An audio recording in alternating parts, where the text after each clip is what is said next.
सुनो, और मैं तुम्हें एक ऐसी कहानी सुनाता हूँ जो सदियों से सर्बिया की पहाड़ियों में साए की तरह मंडराती रही है।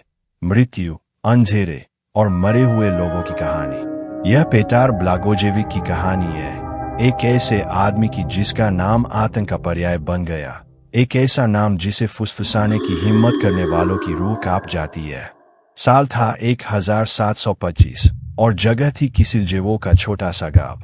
जीवन सरल था, कठिन था और अक्सर क्रूर भी। गांव वाले दिन भर धूप में मेहनत करते और रात को आग की रोशनी में इकट्ठे होकर कहानियां सुनाते ताकि अंधेरे को दूर रख सकें। लेकिन कोई भी कहानी उन्हें आने वाले कहर के लिए तैयार नहीं कर सकती थी। पेटार ब्लागोजेविक एक किसान था, धरती का आदमी। वह एक साधारण जीवन जीता था, अपने खेतों में काम करता और अपने परिवार की देखभाल करता। लेकिन जब पेटार की मृत्यु हुई तो कब्र में कुछ अप्राकृतिक हलचल हुई। पहले तो बस फुसफुसाहटें थी। गांव वाले कहते कि उन्होंने पेटार को रात में सड़कों पर घूमते देखा है। उसका चेहरा पीला और दुबला, उसकी आंखें अंधेरे में जलते अंगारों की तरह चमकती हुई। फिर मौतों का सिलसिला शुरू हो गया। 9 लोग एक के बाद एक बीमार पड़ने लगे। उनकी ताकत सूख गई, उनके शरीर मुरझा गए, मानो जीवन ही उनसे छीन लिया गया हो। मृत्युशैया पर वे सभी पेटार के बारे में बात करते। वे कहते कि वह रात में उनके पास आया, उसके ठंडे हाथों ने उनका गला घोंटा और उसकी सांसें बर्फ की तरह ठंडी थी, जैसे वह उनके अस्तित्व को ही निगल रहा हो। गांव में डर का माहौल छा गया। उन्होंने मरे हुए लोगों के उठने की कहानियां सुनी थी, उन प्राणियों के बारे में जो कब्रों से निकलकर जीवितों का खून पीते हैं। लेकिन उन्होंने कभी नहीं सोचा था कि ऐसा कोई हवा उनके शांत गांव में आ सकता है। हताशा ने उन्हें कार्रवाई के लिए मजबूर कर दिया।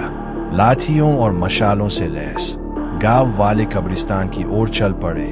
उनके दिल डर और संकल्प के बीच धड़क रहे थे। उन्होंने पेटार के शव को खोदकर निकाला और जो उन्होंने देखा वह उनके सबसे बुरे सपनों से भी बदतर था। पेटार का शव सड़ने के कोई निशान नहीं दिखा रहा था। उसकी त्वचा लाल थी, उसके बाल और नाखून भर गए थे और उसके मुंह से ताजा खून टपक रहा था। गांव वाले डर से सहम गए, लेकिन वे जानते थे कि क्या करना है। उन्होंने उसके दिल में लकड़ी का एक दाव घोंपा और उसके बेजान शरीर से एक भयानक चीख निकली, एक ऐसी आवाज जो नर की गहराइयों से आ रही हो। फिर उन्होंने उसके शव को जला दिया और रात को हवा में बिखेर दिया। श्राप टूट गया और गांव बच गया। लेकिन पेटार ब्लागोजेविक, सर्बिया के वैम्पायर की कहानी कभी नहीं भुलाई गई। आज भी उसकी कहानी जीवन और मृत्यु के बीच की पतली रेखा की याद दिलाती है, और उस अंधेरे की जो हमारी दुनिया की छायाओं में छिपा हुआ है। क्या पेटार सच में एक वैम्पायर था, या यह डर और अंधविश्वास से पैदा हुआ हिस्टीरिया था? शायद हम कभी नहीं जान पाएंगे। लेकिन एक बात तय है, किसिलजेवो गांव में पेटार ब्लागोजेविक का नाम आज भी रात की हवा में गूंजता है, आतंक की एक फुसफुसाहट जो मरने से इनकार करती है।